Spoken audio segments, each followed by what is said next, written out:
Welcome to Tech Tales. I'm Corbin Davenport. And I'm Cody Toombs. And today we are still talking about Internet Explorer. Can you believe it? You know what? It was the web browser that just would not die. And in that way, this series shall mirror it. In the last episode, we talked about the start of Microsoft's anti-competitive shenanigans. And we talked about Internet Explorer 3.0 coming out, which was the first version with Java and ActiveX and a bunch of other stuff. So we're continuing story now. By August of 1996, Netscape Navigator still controlled around 80% of the browser market. So at this point, Microsoft is still nowhere close to dominant in the web browser market at this point. I know we've talked about Spyglass a few times, which was the company licensing the Mosaic web browser and engine to Microsoft and Netscape and a bunch of other companies. And I want to read a small snippet of a blog post by Eric Sink, who was the former project lead for Spyglass Mosaic.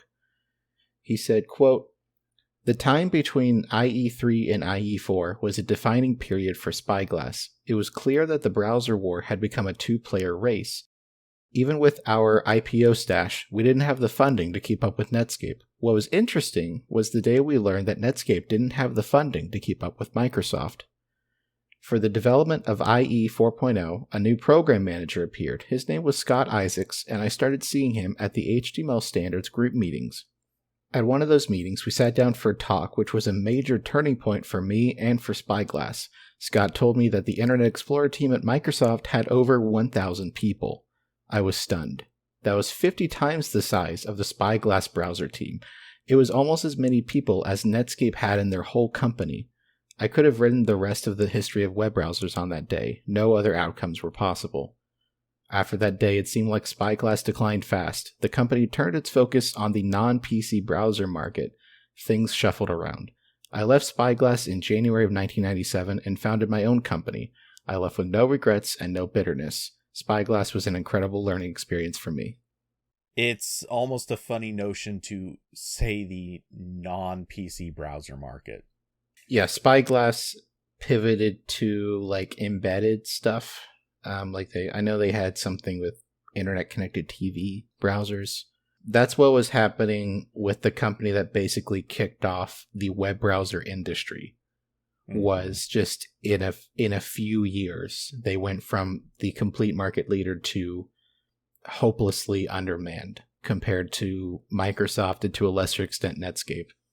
Yeah, and then their pivot was to something that would ultimately prove to be one of the worst things ever attempted. Yeah, they got bought up a few years later. They didn't last very long. So, meanwhile at Microsoft, at a private meeting in March 1997, according to later court testimony from IBM, a Microsoft executive offered IBM a lower price for Windows licensing if they didn't include any other web browsers on their PCs.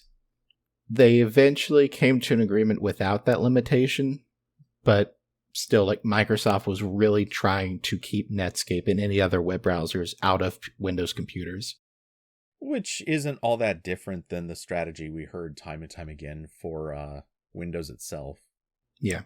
So we've talked about Microsoft making those kinds of deals with IBM and Compaq and some other companies. But now we're going to talk about Apple. So Apple announced in August of 1997 that Internet Explorer would be the default web browser on the Mac moving forward.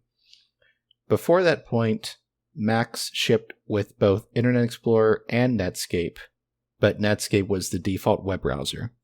And they announced this at Macworld 1997, which I believe was the first time Steve Jobs was on stage for Apple after he came back to the company after Apple acquired Next.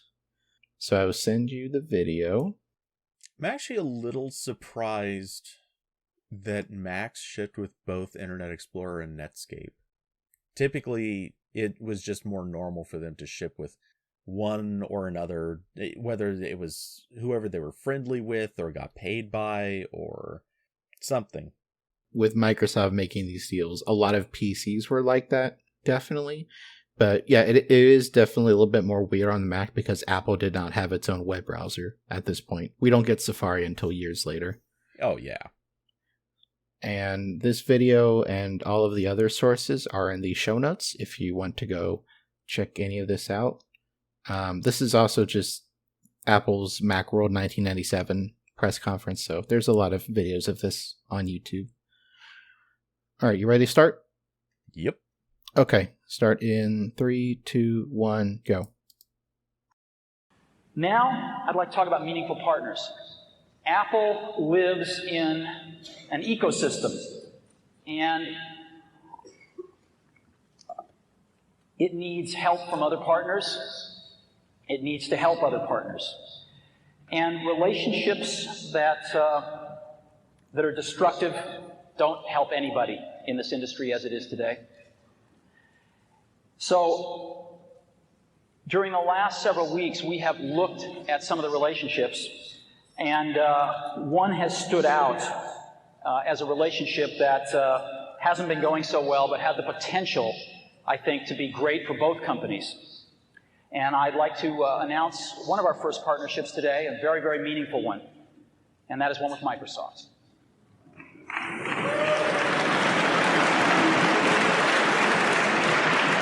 I'd like to take you through this. The discussions actually began because there were some patent disputes. And rather than, I know, rather than repeating history, I'm extremely proud of both companies that they have resolved these differences in a very, very professional way. And this has led, I think, to an overall relationship that we're announcing today that's got several parts to it, and we're extremely excited about. First part of it is a patent settlement and cross-license. The two companies have reached a full cross-license for all patents that exist and for patents that are filed within the next 5 years, and it has been a very serious patent settlement. The second part of this is Microsoft is committing to release Microsoft Office on Macintosh for the next 5 years.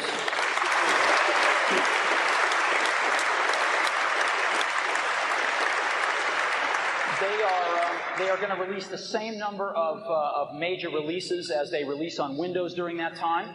Their first release they're going to target to have it out near the end of the year. It might slip a few months into next year, but they're working real hard on it, and it looks very, very good. Next, we have taken a look at browsers out there, and Apple has decided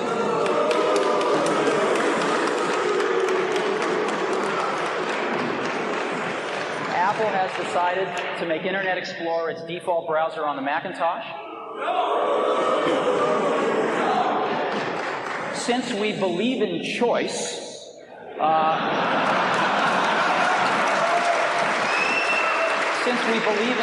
we're going to be shipping other Internet browsers as well on the Macintosh, and the user can, of course, change their default should they choose to. But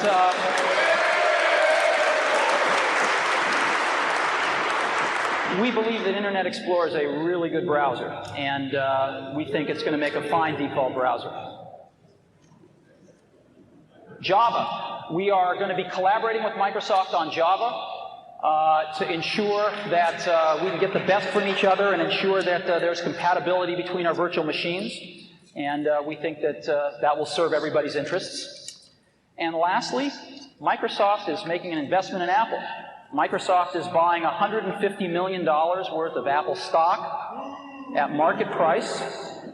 It is non-voting shares, and they've agreed.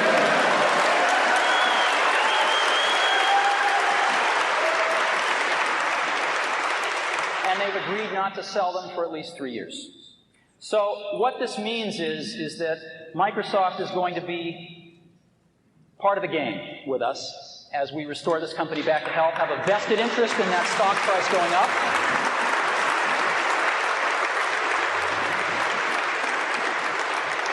We're going to be working together on Microsoft Office, on Internet Explorer, on Java. and I think that it's going to lead to a very healthy relationship. So it's a package announcement today. We're very, very happy about it. We're very, very excited about it. That's kind of insane to watch. Like, I don't know if I've seen another time where Steve Jobs gets booed repeatedly and that loudly on stage. Mm-hmm. Like, he was having to do the like talk over the booing thing. It was bad. And as soon as he said you can change the browser, and then there was all the clapping, you could see on Steve was like, okay guys, all right, cut it out. Yeah. And you can tell that is the moment where he's shoveling it. Full scale, he knows he's shoveling it. Everything he's saying is stuff he had to say. The deal wasn't going to happen if he didn't stand up on stage and, sort of take his medicine and say what he needs to say in order to meet his obligations. And he needed to make it feel convincing enough without necessarily, shilling. Except it's straight up shilling. When Apple acquired Next, around that time, they were very close from just totally collapsing and filing bankruptcy. And this $150 million deal, I don't know enough about like Apple's financials and their corporate structure and everything to say this for certain, but this is credited as the main reason Apple survived. Like that is a lot of money that Microsoft dumped on Apple. This was also, Microsoft pitched this as like evidence they weren't completely anti-competitive, because they're like, look, United States government, we're directly funding a competitor. Look at how cool we are. Don't sue us. Well, and it wasn't just claiming to be anti-competitive, it was claiming that there was another operating system on the market that was relevant. And, if you have to literally pay for the existence of a competitor, maybe they're not that relevant.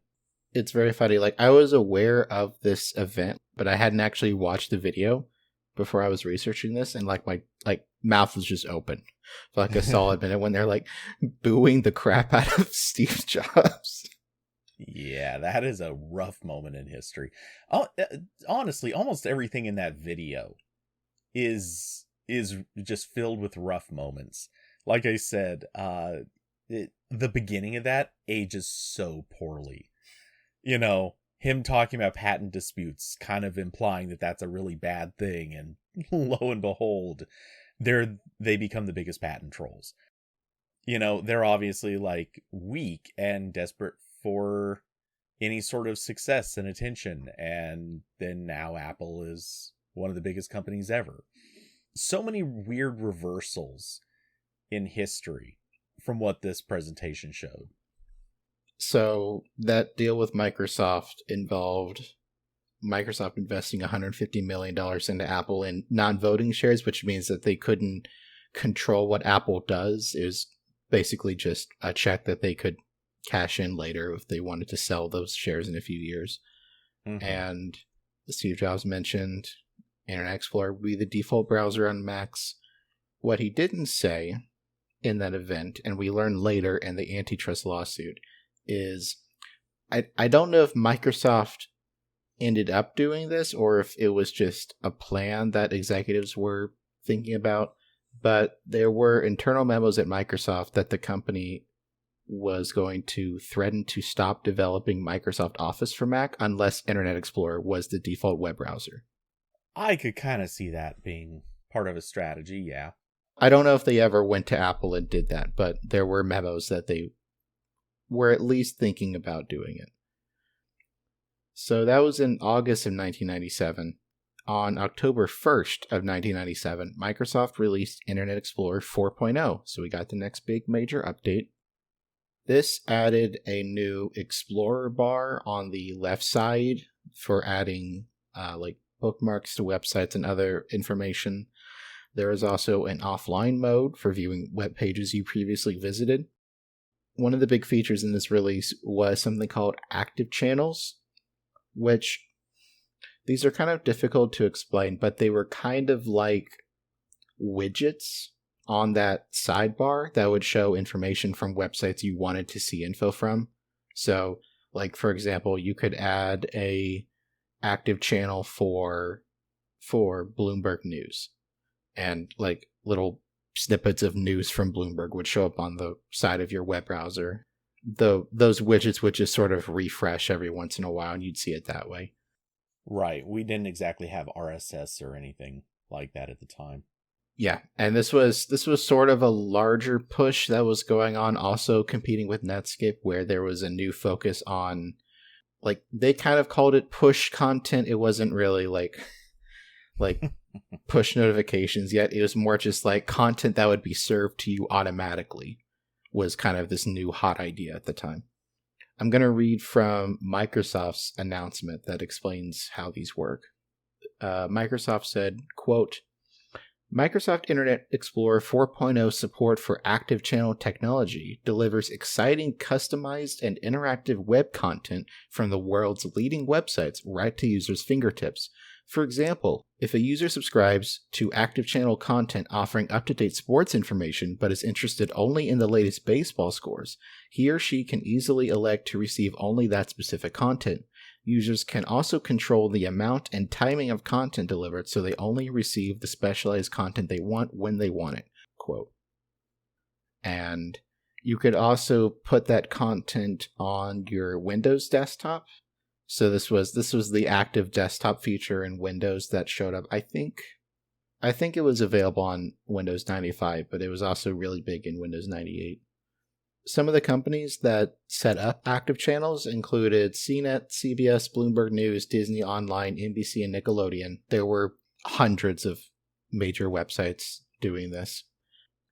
What Microsoft didn't say in that announcement was that companies could have basically like a priority placement in this active channels menu. So, when you looked at the recommended active channels, someone could show up higher in the list than others. And the main way to do that was for you to use proprietary Microsoft extensions in your sites like ActiveX that would look broken in other web browsers. So if you intentionally made your website worse for other web browsers, Microsoft could give you like a higher ranking in this list. Like your content would be more heavily promoted in Internet Explorer. Nice.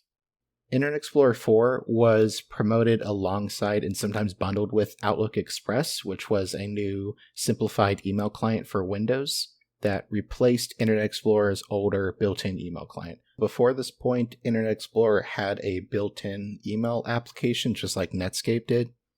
And starting with this update, Microsoft split it into its own application, which became Outlook Express. So that's another change in this release. And usually Outlook Express and Internet Explorer 4 were bundled together. Internet Explorer 4 was released on Windows 95 first. People using a Mac or a PC with Windows 3.1 had to wait several months, just like with earlier updates. So that's fun. That's especially fun after Apple just signed a deal to make Internet Explorer the default web browser. Now they have to wait several months for updates. I think they already knew that was going to happen. Oh, yeah. They took the blood money. So, late 1997 is also when all of the government's investigations into Microsoft come to a head. So, this whole time for the past few years, the United States has been either investigating or like in discussions with Microsoft about their business practices around both Windows and Internet Explorer. They did have a lawsuit in, I believe it was 1994, that was focused on how Microsoft could bundle other products with Windows, but there was still this ongoing investigation about how Internet Explorer was competing with other web browsers and if that was unfair or not. So in October of 1997, the United States Justice Department asked a federal judge to order Microsoft to stop forcing Internet Explorer to be installed alongside Windows. The Department of Justice also wanted Microsoft to stop blocking PC makers from including other web browsers. So they knew that thing was going on where Microsoft was going to all the companies and being like, hey, you can't have Netscape on your computer, or you can't put Netscape on the desktop. Microsoft denied that it had ever prevented Netscape from shipping with PCs, but did say PC makers couldn't remove Internet Explorer icon from the desktop. I like this quote. Microsoft said, quote, Ford would not allow one of its dealers to pull the factory-installed engine out of a Mustang and substitute a Chevy engine. We're simply preserving the customer experience with the product we've built. It's not the craziest argument.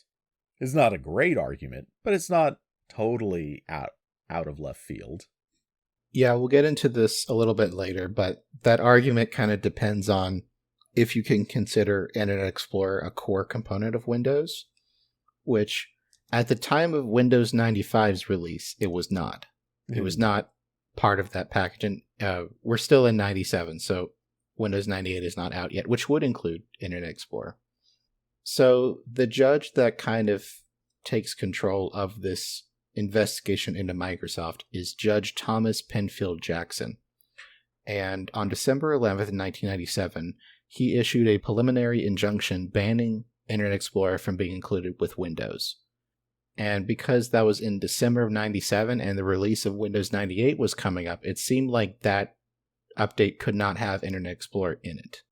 However, that was overruled by the Court of Appeals on the DC Circuit on May 12th, 1998, which I believe was a few days before Windows 98 shipped, if I'm not mistaken. It was around that time.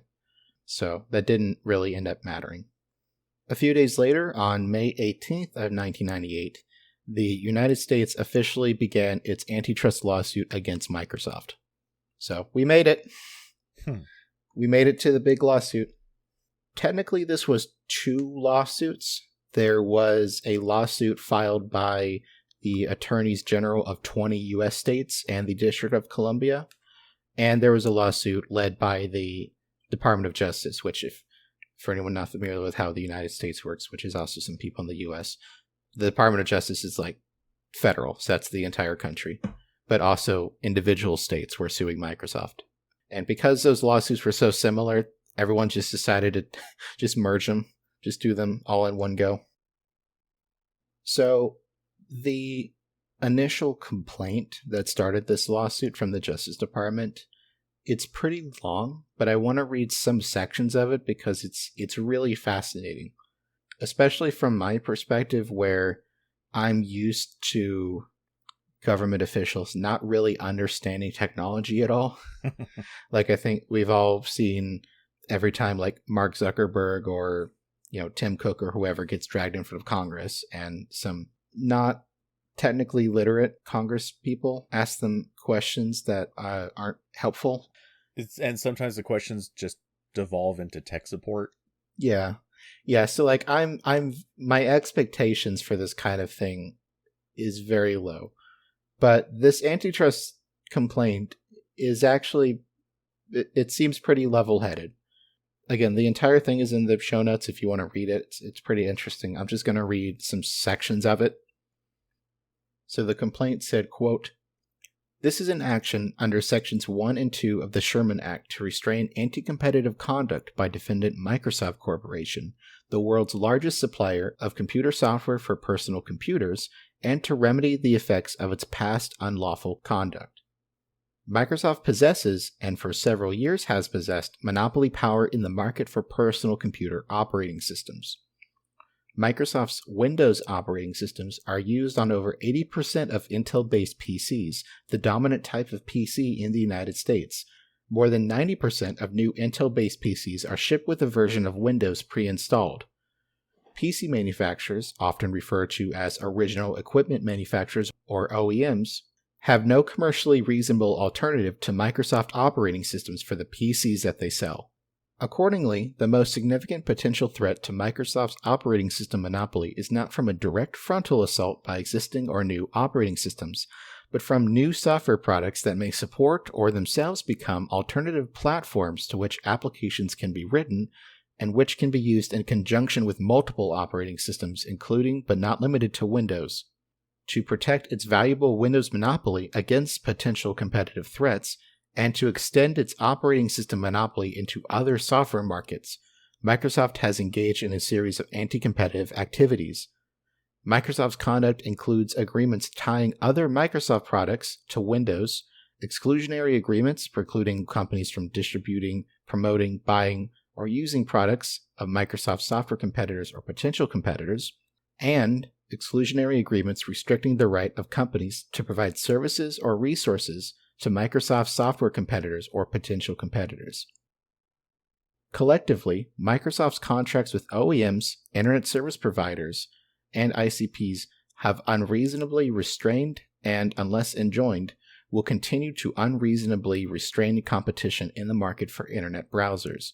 They artificially increase the share of the market held by Microsoft Internet Explorer, and they threaten to tip the market permanently to Internet Explorer, not because OEMs or PC customers have freely chosen Microsoft's product in a competitive marketplace, but because of the illegal exercise of monopoly power by Microsoft. Neither the antitrust laws nor this action seeks to inhibit Microsoft from competing on the merits by innovation or otherwise. Rather, the complaint challenges only Microsoft's concerted attempts to maintain its monopoly in operating systems and to achieve dominance in other markets, not by innovation or other competition on the merits, but by tie-ins, exclusive dealing contracts, and other anti-competitive agreements that deter innovation, exclude competition, and rob customers of their right to choose among competing alternatives. There's one part in there that sits funny with me, because obviously this is all basically true and accurate, and history more than shows that to be true and accurate. One thing that is very funny to me, though, is it sort of displays the biggest mistake Microsoft made. They were anti-competitive. They didn't have to be. In the time, and this is something you really would have just had to be using them at the time, Netscape was not good. Like, it just genuinely was not that good.